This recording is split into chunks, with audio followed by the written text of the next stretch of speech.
Let's talk Minnesota Timberwolves. Everyone was pumped. They were excited. They were the number 1 seed all year. They dropped down to number 3 just before the playoffs. And then everyone was pumping them up all through the playoffs until it didn't happen. Michael Bolton. Thanks, Josh. It's Michael Bolton here, and it's time for another episode of the Locked On Fantasy Basketball Podcast. Let's get to it. Let's get to it, indeed. You are Locked On Fantasy Basketball, your daily fantasy basketball podcast, part of the Locked On Podcast Network.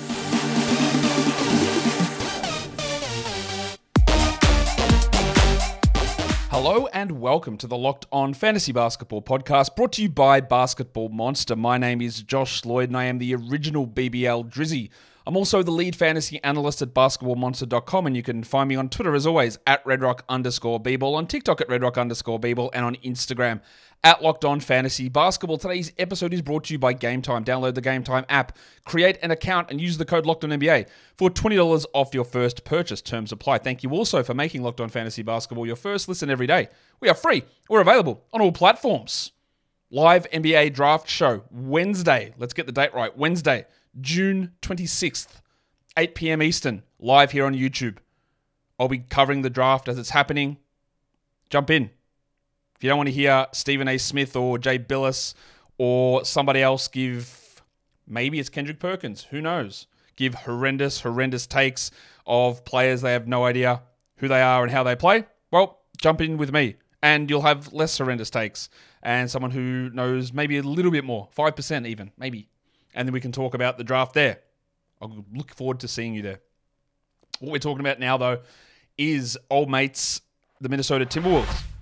Huge, obviously made the huge trade 2 years ago for Rudy Gobert. I thought at the time that, yes, they paid way too much, and I thought it would make them a really strong regular season team, and they'd have struggles in the playoffs. And then, of course, they just weren't good in the regular season. This season, that happened. They were a really good regular season team. They had a really strong start to the playoffs, but of course, they didn't get all the way through, and things did tend to come a little bit unraveled against the Dallas Mavericks in the conference finals. But obviously, it's still a gigantic W of a season, and now they've got to figure out what they're going to do. Part of the concerns, I guess, we had with this team through the playoffs, and I'll be like, it's very easy to find this out. Like, I thought they would lose against the Suns first round. I was very, very worried about their offense.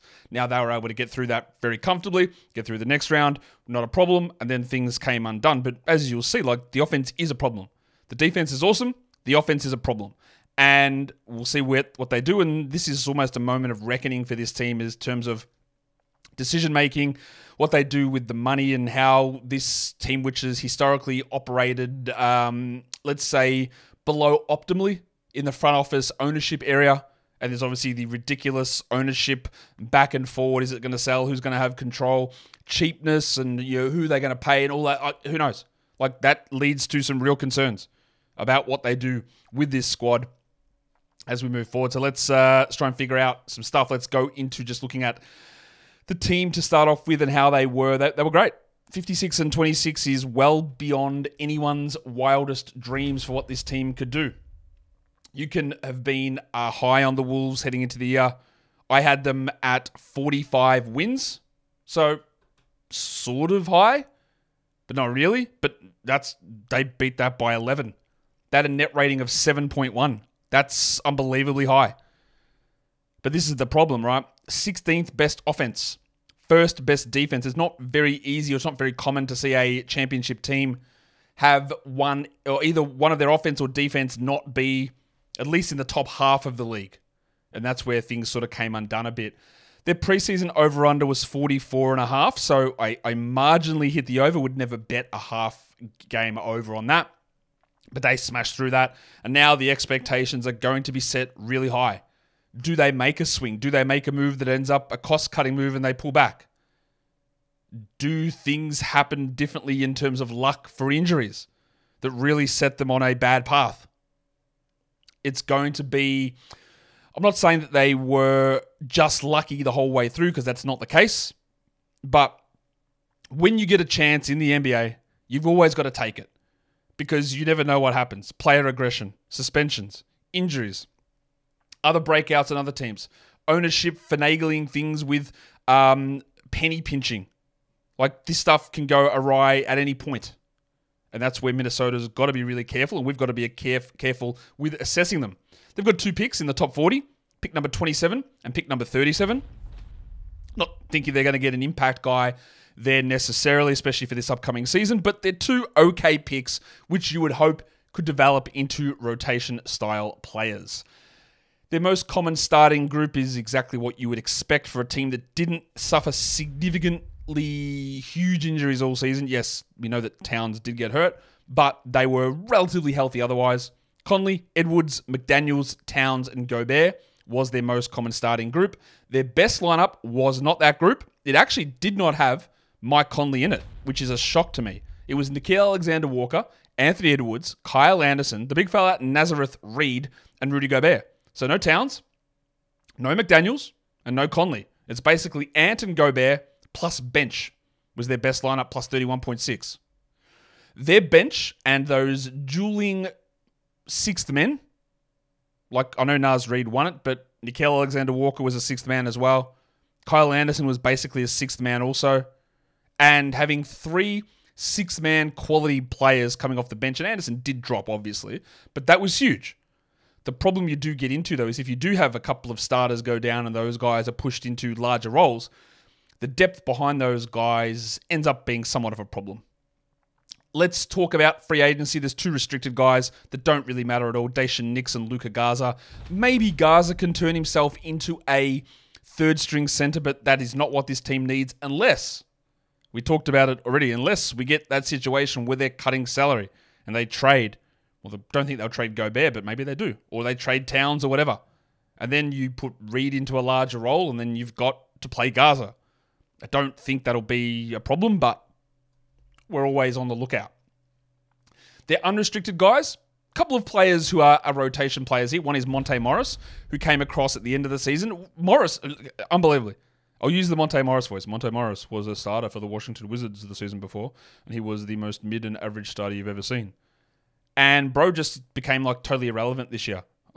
He went from a starter where we knew he was an elite backup in Denver, had the opportunity in Washington to start, did not succeed, and now what? Missed the first 2 months of the year with a back problem, barely played in Detroit, went to Minnesota, and just doesn't look anywhere near even what he was in Washington. I would expect they bring him back because you need some level of stability behind Mike Conley, who is old. But yeah, Monte's value took a big hit. Is it the back? I don't know. Then there's Kyle Anderson, who I expect that they bring back, but he also dropped off pretty significantly. Now, he's still solid. He's still good, and he still can do certain things, but he's very limited in certain areas of the game, and how you deploy him and how you use him becomes intriguing. And they have their best 2 young prospects both play a similar position, Leonard Miller and Josh Minott. So if it's time in year 3 to give Minott a chance, or year 2 for Leonard Miller, maybe they don't prioritize bringing Anderson back, who's obviously on the downside of his career. The other 2 guys there are Jordan McLaughlin, who was holding that backup spot before Morris arrived.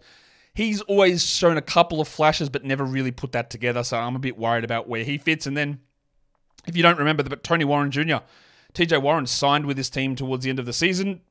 Unfortunately, injuries have absolutely cooked his career, and it's not happening, unfortunately. Josh Minott has a non-guaranteed contract this season. I expect that they fully guarantee that. It's not like $2 million. I don't think there's any worries with that one. And then you go on to the guys that might be, or that are going to be playing on expiring contracts or potentially expiring. Rudy Gobert will be extension eligible. He is a potentially an expiring contract. He's got a player option after this season. So this could be the final year in his contract. Again, doubt he's turning down the $47 million unless it's to decline the player option because they've organized an extension that saves them money short term but gives him longer term security. That's possible. Naz Reid also has a player option. Now, he almost definitely will turn that down, and this will be a contract year for Naz Reid coming up if you believe in that, which you shouldn't because it's not real. But if you do believe in that, this will be a contract year for Naz Reid.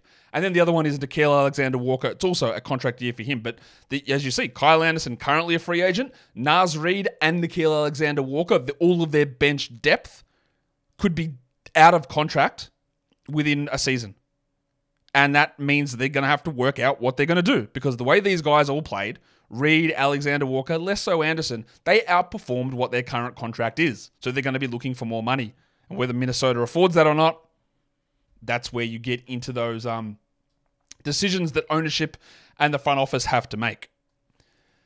Today's episode is brought to you by the Game Time app. You can't buy tickets for the NBA Finals anymore because it is over. But you know what summertime means? Well, for me, it's a time to head to the States and take in some games because baseball is on. And that is what summer is. Summer is baseball. So when you're looking forward to going to an MLB game, Game Time is the authorized ticket marketplace for Major League Baseball that you go to, that you want to visit. Because the tickets, the prices for those tickets, they go down the closer you get to first pitch. Or, as some may say, the closer you get to game time.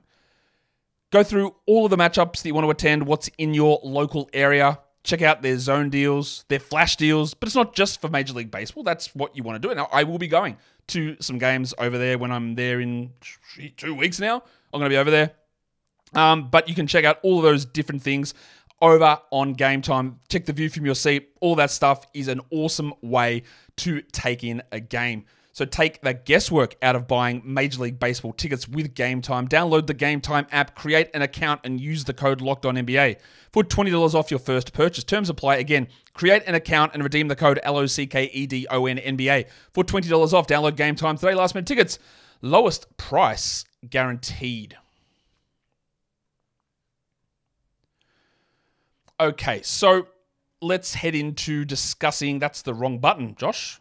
You've done this long enough to know that's the wrong button. This one is the correct button because we're talking about the starters for the Minnesota Timberwolves.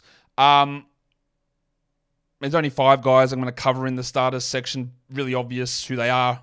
Let's start with Goose, Anthony Edwards. And let's preface this right now because there might be words that you take out of what I say that you think the opposite. Now, I'll be very, very clear about this. I really like Anthony Edwards. I really like the player that he is and that he can become. I was down on him at draft time and I was incorrect about that. I did not like his shot selection in the draft. I worried not about necessarily the comments of like, oh, I don't really even like basketball like football, but more, why are you actually saying that out loud? That's like, that. What is that sort of thought process? Think it all you want. Don't say it out loud to scouts, yeah? That was more my concern there. Defensively, he wasn't locked in. He wasn't a passer. He couldn't shoot. He couldn't do any of these things. His development has been ridiculously good. Athleticism is obviously crazy. I say all of this. He is a perennial all-star / all-NBA player. But we need to calm down.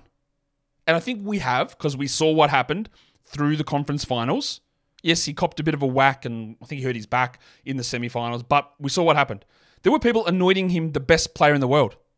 This is the face of the NBA. It's like, bro, can we just settle down?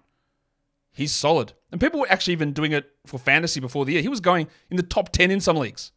Like, bro, nowhere near it. Not close. He's nowhere near this. Yes, he is fun. Yes, he is like engaging. He's personable. But he's also one of these guys. He's had a couple of controversies through his short career. It gets brushed aside. No one cares about it.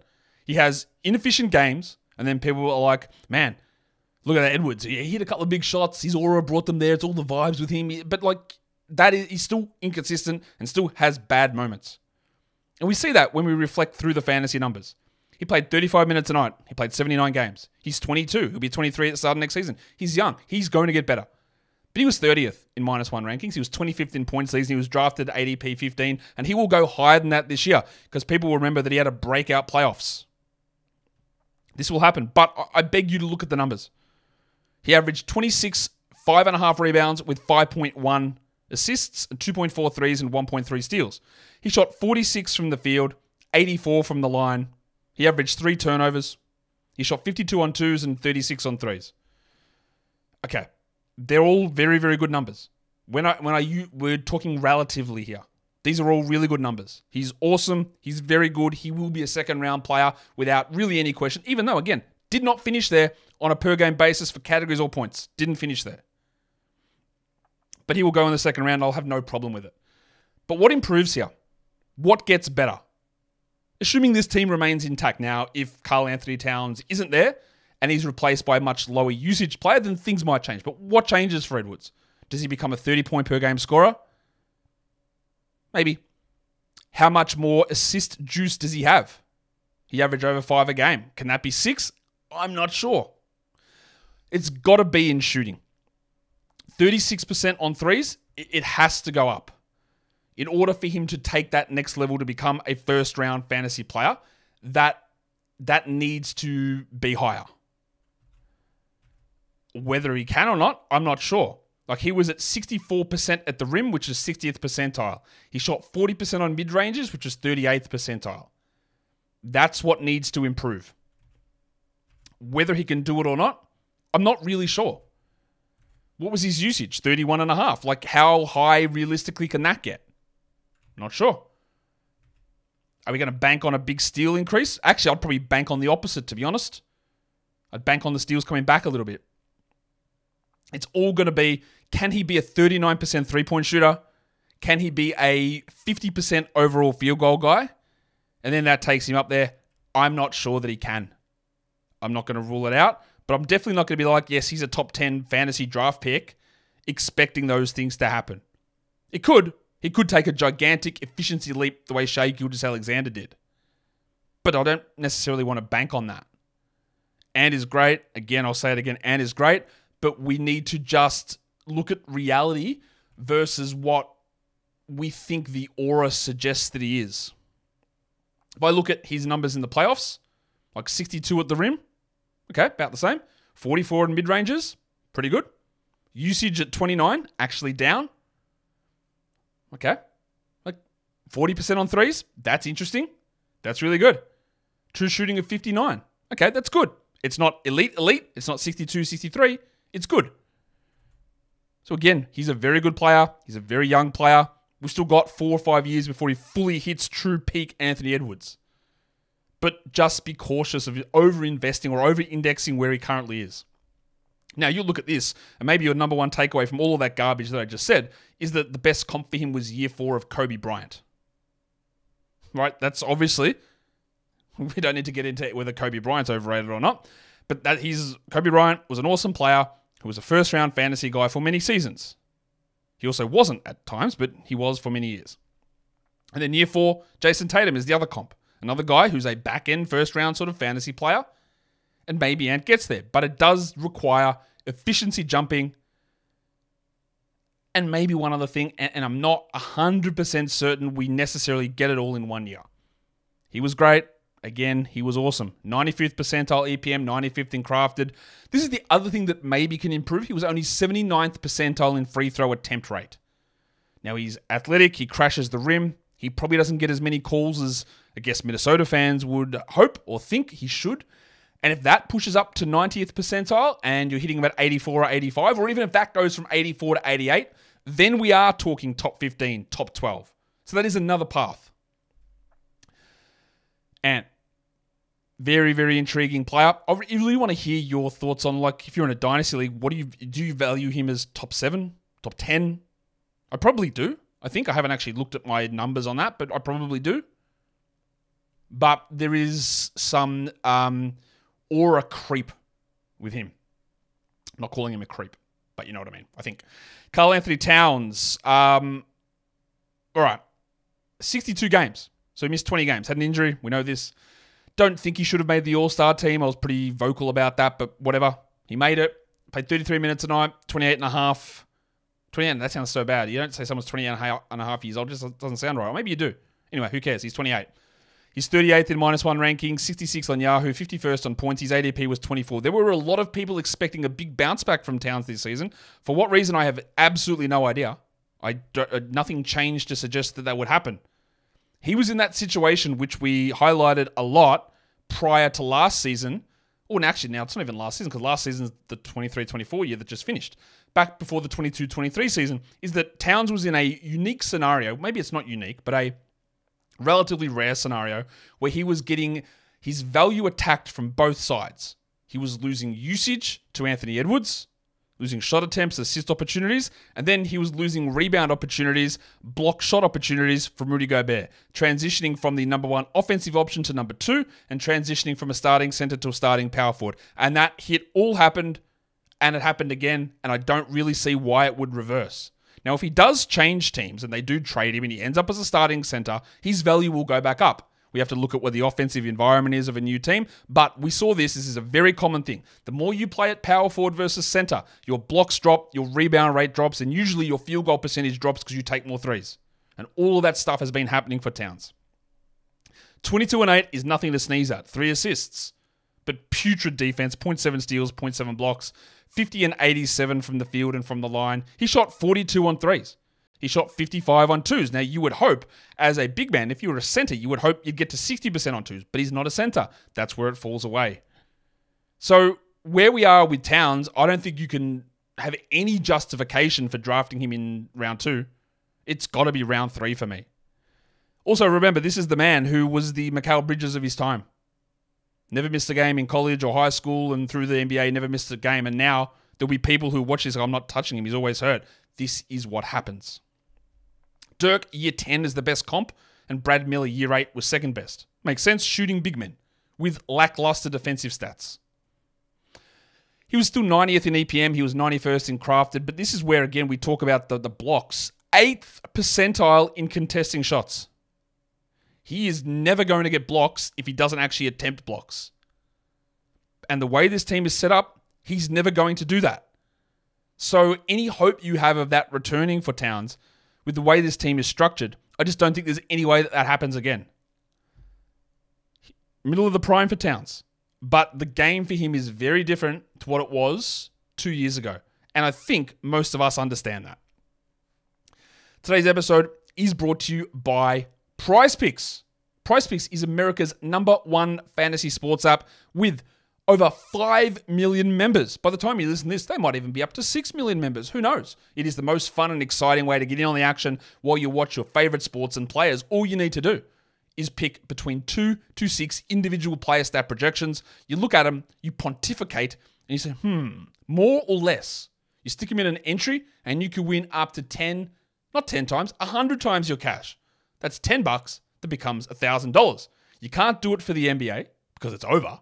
But you can do it for the NHL while the Stanley Cup Finals are still going on. You can do it for the WNBA, for PGA Golf, for NASCAR.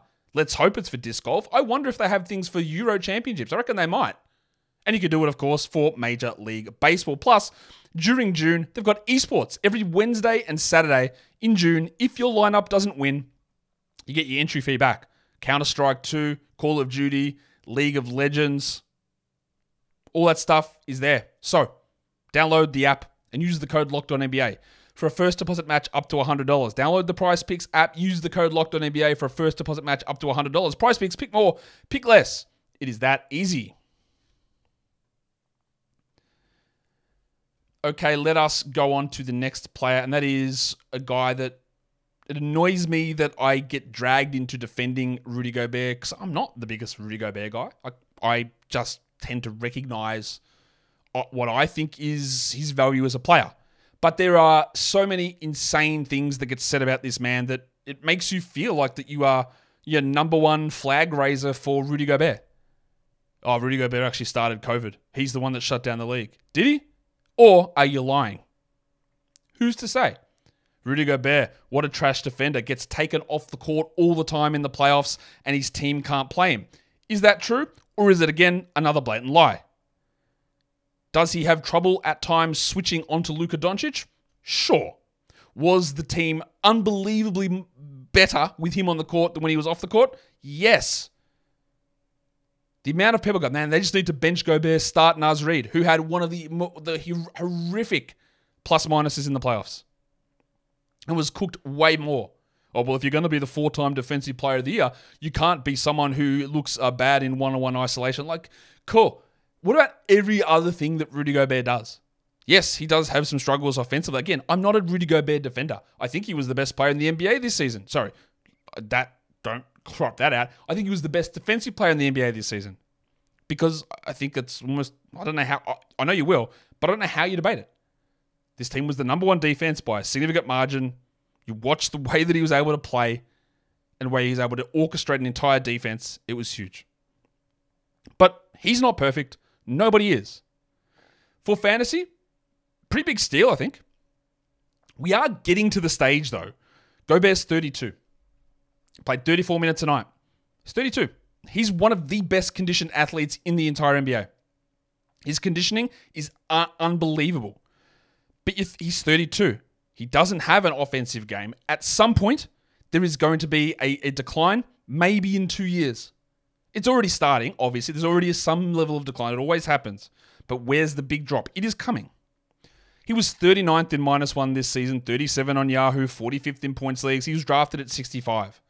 There'll be many of you who will tell me you will not touch him in the top 50. And honestly, that is a totally reasonable discussion, a totally reasonable decision for a category league. It is absolutely reasonable. Because we know where the value lies. 2.1 blocks, 12.9 rebounds, 66% shooting. He's not a good free throw guy, 64%. He's not going to score 14 points. He's not going to get assists. He doesn't get steals. It's Walker Kessler-ish stuff. Field goals, rebounds, blocks. If the blocks go from 2.1 to 1.7, if the field goals go from 66 to 63, then you are talking about the 60th best player. It doesn't take much to get in there. And again, we are at age 32, so these things can easily change. The best comps for him on Crafted are absolutely terrifying. Year 12 of Hassan Whiteside, which was Whiteside's last season in the NBA. Okay. And then the Birdman, year 11, Chris Anderson. They're horrible comps. Now remember the way that Crafted use it, it's based on a whole bunch of their advanced numbers like box creation, rim defense, rim frequency, shooting quality, all those sort of things. And it makes sense. These are a similar archetype of players. Guys that protect the rim, guys that rebound, guys that don't do stuff offensively. Now, Gobert is significantly better than both those players in terms of rim defense, in overall defense, all that sort of stuff. But the offensive issues are similar. He still was 91st percentile in EPM, 96th on Crafted, a highly impactful player. What we talked about with Towns, 8th percentile in contesting the rim, Gobert's only at 71. And that's where I start to get a little bit worried. Not that Towns is going to start contesting all these shots, but Gobert is... Part of the reason of his success is positioning, ability to cover ground, to get into spots to prevent players from shooting. But at some point, when you lose a little bit, when the athleticism drops a little bit, then teams will get a little bit more emboldened. And maybe if those rim frequency numbers don't jump back up and teams can attack a little bit more, and that block number falls back to 1.6, then the value is in real trouble. The value is very concentrated. Always be skeptical of high concentration value players. About repeatability and reliability, especially when they get older. So, I do like Rudy Gobert. I think he's an unbelievable defender. I think the criticism of him is insane. But I'm also very, very skeptical about where we draft him in fantasy. Would not touch in round 3. Wouldn't touch it. Probably wouldn't do it in round 4, top 50. Probably wouldn't do it. Too much up and down there for me. Or too much worry about one category falling and killing everything. So, that is how I'm viewing the big fella, Rudy Gobert. If you want to talk about worries about a fall-off, you always have to be concerned about someone like Mike Conley. Conley played unbelievably 76 games and 29 minutes. They signed him to a contract extension during the year. He's 36 and a half. He's going to be 37 next season. He was 85th in -1 rankings with an ADP of 128. Smashed through that. Definitely a huge surprise.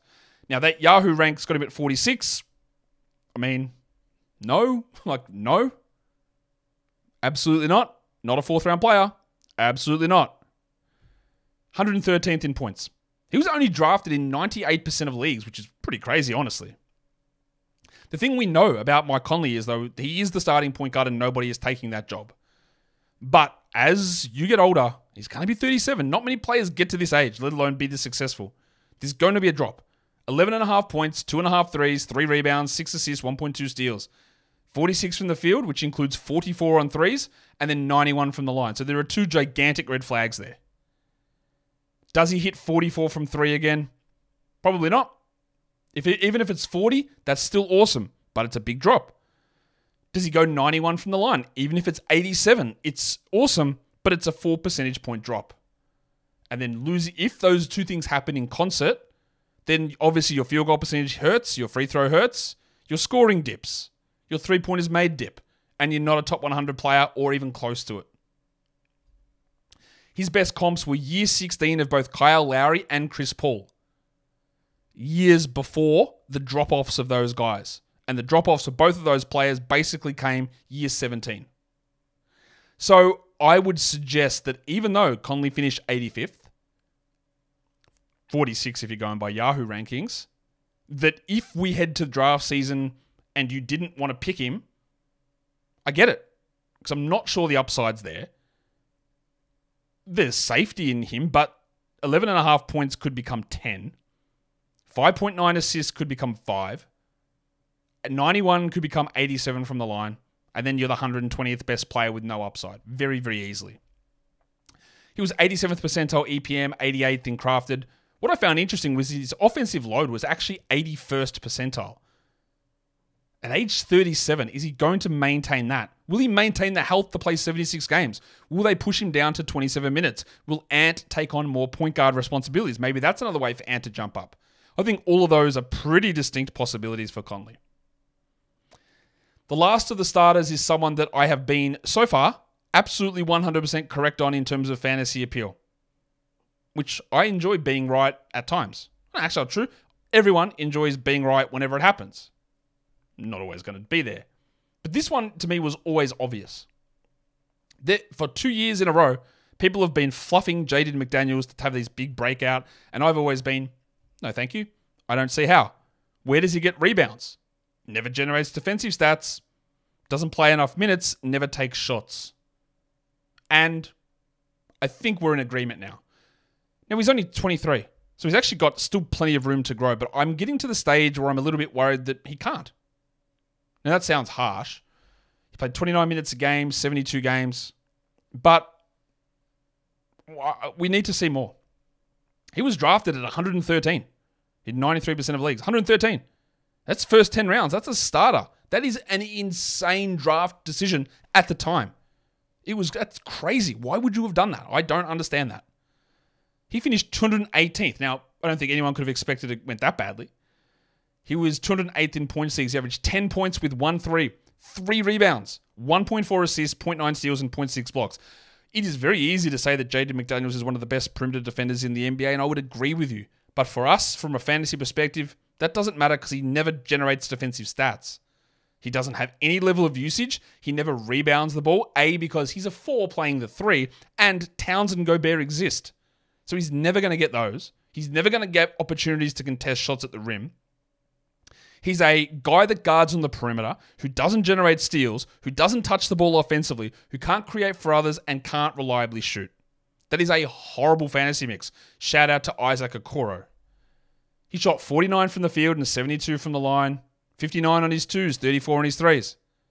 It will require probably Towns going, but even if Towns goes, you know who they almost definitely would replace him with? Naz Reid, a high-usage big man, which would leave McDaniels in exactly the same position. I'm getting to that stage of being worried that McDaniels, irrespective of the scenario, will never ramp it up to be a higher usage player. Now, there are occasions that we see it. There'll be the occasional game we go, look at that. What a game. He shot well. He took more shots. It was great. But as a general rule, 4 years in now? 5 years in? Same stuff every time. His best player comps were those sort of players that, given the way I spoke about him versus what his reputation is, like the way that I spoke about him is exactly the sort of players these are. His reputation is that he's prime Kawhi Leonard. Not really, but you know what I mean. Maybe you don't. It's fine. You'll figure it out. The best comps were year 2 of Lamar Stevens, Grizzlies legend, and year 5 of Derek Jones Jr. Defense only, poor three-point shooting, wings who don't necessarily generate a lot of defensive stats. Jaden McDaniels just has better PR at this stage. He was 67th percentile in EPM, 55th in crafted, and part of the problem and why his minutes are so low is he fouls all the time. His regularized personal foul rate is in the 20th percentile. Now, that could improve, but also maybe it doesn't. Maybe he doesn't improve and he cannot play more than 30 minutes a night. He's got to improve shooting, usage, passing, defensive event generation, and fouls. It's a lot to get there. He is not anywhere close at this stage to being a draftable player for fantasy leagues, 10, 12, or 14 teams. Not close. Maybe it changes at some point, but we are nowhere near that. And again, I would find it tough to see someone disagree with that at this stage. Let's get into the other players who are worth speaking about on this team. And we have to start with the man who did win the 6th Man of the Year, the big fella, Nazareth Reed. Reed, again, one of those guys that people love. Great story, undrafted big man out of LSU, super exciting player. Also, someone that people get massively over their skis about, I believe. He is only 24. He played 81 games and 24 minutes a night.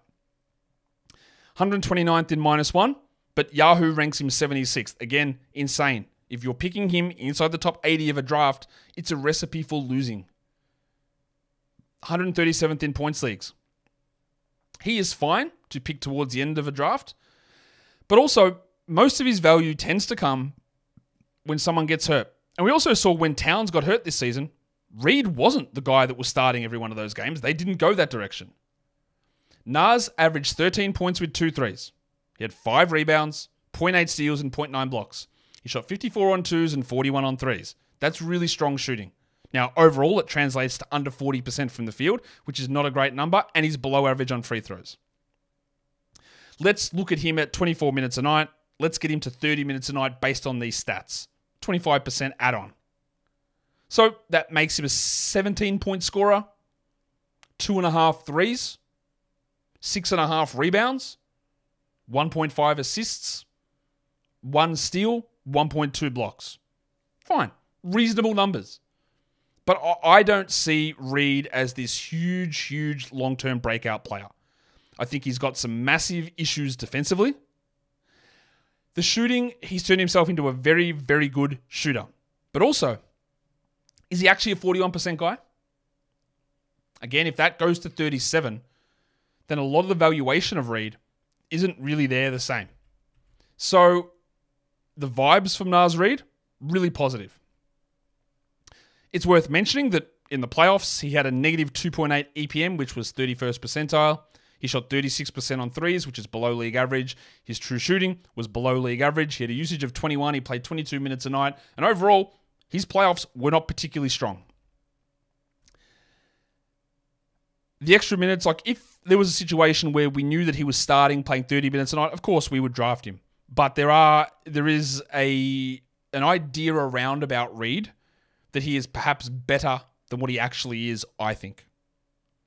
The big games always get spoken about, but he had so many terrible halves or terrible quarters and then would get benched and have foul trouble that I just don't feel I can rely upon it. 70th percentile EPM and 70th in crafted is pretty good. That's pretty good numbers. His rim defense at 80th percentile is very impressive as well. I'm not sure I buy him being an excellent defender, but all those numbers are very impressive for the role he was in. I wouldn't have picked him for 6th Man of the Year, but that's okay. He was in the mix. I just also think we need to be cautious about how we evaluate him because there is a huge push for him. Oh, if only he's a starter, he's going to be this top 40 guy. I'm not 100% convinced on that. I'm not 100% convinced. Could be. I'm not fully there. Thought Nickeil Alexander-Walker was awesome this season, but that doesn't mean that it translates to great fantasy numbers. He came into the league as a point guard who was a high usage guy who he worried about some selfishness and shooting numbers. He flamed out in New Orleans. He ended up in Utah and sort of started to redeem himself. And then in Minnesota, everything finally clicked, but in a way that we never would have expected. He turned himself into a low usage wing defender. He used to be a high usage offensive point guard. Now he's a low usage wing defender. He's almost 26. He played every game, 23 minutes a night. That ranked him 132 on Yahoo. Again, we don't draft him. 220th in -1. He averaged 8 points with 2 rebounds and 2.5 assists in those 23 minutes with 0.8 steals, shooting 1.6 threes. 44 and 80 is his percentages and 39 on 3. Really good shooting numbers. Bump that to starters minutes. Let's add an extra third on here. 10 points, 2 threes, 2.7 rebounds. trying to work this out top of my head. 3.3 assists, a steal. Like, they're fine. They're not draftable. He would need other players to get out of the way and for his game to revert back to what it used to be. And even then, you run into the problem of that, him not being good at that and not getting those minutes and the team struggling and then him being reduced down and things not going well. I love what he did. I love the way he was able to be used on this team. But even in situations where Ant would miss a game or McDaniels would miss a game and they'd go smaller, he'd step in, he'd have the occasional big blow up, but overall you just couldn't rely upon him. His best comps were year 3 of Pat Beverly and year 5 of Aaron Holiday. Scrappy, defense-first guards with low usage. And that's who Alexander Walker is. Real life, I really like him. He fills that role fantastically. 86th percentile in EPM and 64th in crafted. I would love for him to turn into a better three-point shooter, get the volume up, and be Kentavious Caldwell-Pope moving forward. Now, KCP came into the league with a much better offensive game, a higher usage offensive game, and then worked on his defense. Alexander Walker would need to get that three-point volume up and be more consistent there, but the potential is there. But that does not translate to awesome fantasy option. He was 81st percentile in deflections across the NBA. That is what he was. He was great at it. It doesn't mean much for us fantasy-wise, I don't think. So even if Mike Conley was to get hurt, we hope he doesn't, and then Alexander Walker's a full-time 29-minute starting point guard for this team, I'm not sure that he's a must-roster player. He probably is because it's not easy to find a 30-minute-a-night starting point guard, but my general rule is if you're a 30-minute-a-night starting point guard, with usage is where I want them. That's the Kobe White. If you're a 30-minute-a-night starting point guard who's not a usage player, not interested. And Alexander Walker moves a little bit into that not interested pile. The next guy we talk about is Kyle Anderson, who, in previous years, when Karl-Anthony Towns would go down, he'd be a very strong top 100 fantasy guy, no problem. I think those days are done. He's 30. He played 79 games, 23 minutes a night.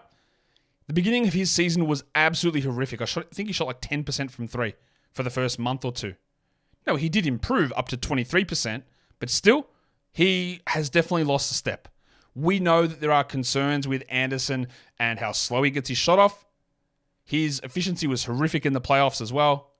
13th percentile true shooting. He hit 25% from 3. What he is an awesome passer, and he basically functions as like a point forward / point guard in the second unit. He's still drafted at 146, which, again, made no sense. 6 points, 3.5 rebounds, 4 assists in his 23 minutes. 0.9 steals and 0.6 blocks. Shot 46 and 71, including 49% on twos. He's never going to be tasked with a full-time 30-minute role unless, or even now, even if Towns goes down, I would imagine they persist more with Reed, even though that is not what they did this season. But Anderson's ability to be that 10, 5, and 5 player with 1.5 steals is still somewhat there if he gets to 29 minutes. But I'm not really sure I see that realistic scenario. He still can be a really useful player. He was 56th percentile on EPM, 78th on crafted. But we saw that three-point shot really become a problem. He's never been a great shooter, but I think he had a 40% year one year.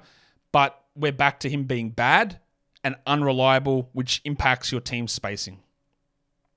The two comps for him were year 8 of Draymond Green and year 11 of the big fella Josh Smith. Defensively good, passing players in big man bodies who can't shoot. That's where Kyle is. In passer rating on crafted, 97th percentile. He's a very good passer. He basically is a point guard. 4.2 assists in 23 minutes in the second unit. Really interesting. But that's realistically all he is. And he's never going to have high upside. And that chance to be that guy when Towns is out is probably reducing now. The last two players I'm going to talk about barely played. So we're not going to see much out of these guys. We're not going to be able to generate much in terms of looking at the stats of Josh Minot here. He's 21. That's 2 years down for Minot. He played 3 minutes a game in 32 games. So that's not even 100 minutes for the year. So most of these numbers mean nothing. 1.6 points per game. Cool. 40% on threes. Don't care. His player comps. Year 1, Stromile Swift. And year 3, Derek Jones Jr. He was 24th percentile EPM and 67th on crafted. And it is worth noting the difference between how EPM and crafted looks at things.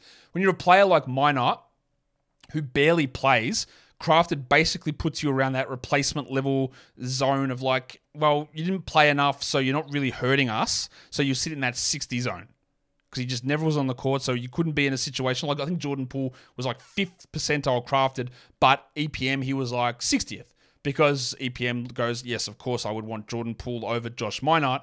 But Crafted looks at it and goes, well, actually, Poole's negative contributions were way more hurtful than Minott doing nothing. So that is worth monitoring between those two sites. In those limited minutes for Minott, he was 100th percentile in deflections. Why do we like Josh Minott for fantasy? It's a long path to get here. Towns, power forward. Anderson, power forward. McDaniels, realistically, power forward. Reed, center/power forward. Minott, power forward, maybe small forward.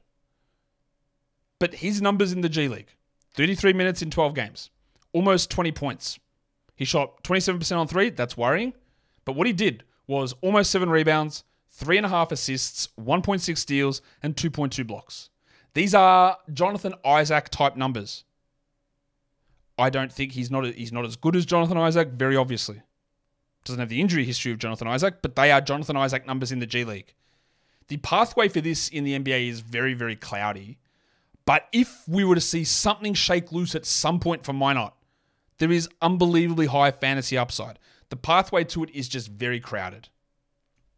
Me and Matt Lawson talked about underrated NBA players for dynasty leagues, and both Josh Minott and Leonard Miller came up. We didn't really get into Minott too much on the show. That's why I'm talking a little bit more about Josh here. But we did talk a lot about Leonard Miller. And we'll talk about Leonard Miller now, but just briefly. If you want to hear more about Leonard Miller, go check that show with me and Matt Lawson where we spoke about Leonard. But like Minott, he played 3 minutes a game, 17 games only, rim contest frequency 100th percentile. He's like a 6'10", 6'11 player who was able to improve his three-point shooting, improve his three-point volume, improve his self-created threes, improve his passing numbers. The defensive numbers weren't awesome. We want them to be better. But again, the pathway is incredibly crowded for Leonard Miller. I still massively believe in him. It's just going to take either a long time in Minnesota or some wacky things going on. Again, go check the discussion that me and Matt had a couple of weeks ago talking about Miller.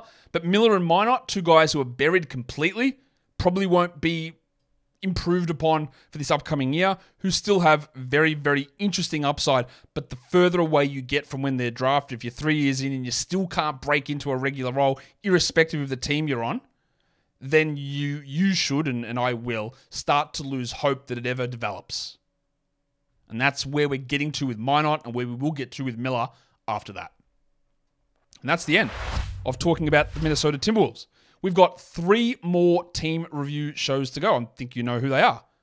It's the Oklahoma City Thunder, the Denver Nuggets, and the Boston Celtics, the champions. And then we've got a couple more mock draft and NBA draft shows to go before we head into the draft next Wednesday, the 26th of June at 8 p.m. Eastern. Hit the thumb, leave a comment. Guys, we are done here. Thank you so much for listening, everyone. See ya.